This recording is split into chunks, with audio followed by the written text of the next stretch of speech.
Hello everyone, welcome to my YouTube channel. Today we are going to learn how to create a simple Python program from scratch. Okay, we will be using PyCharm IDE to create our program. Once the installation is complete, we will open it on our laptop. Okay, as you can see, I have already opened on my system. Okay,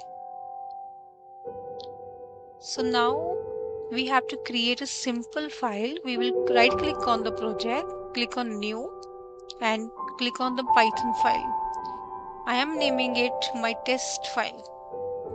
Okay. So first of all, we are printing a message, comment message. My first Python code. Okay.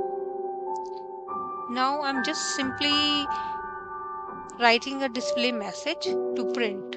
Okay. Welcome to learning Python. Okay. I just write a simple message in print statement.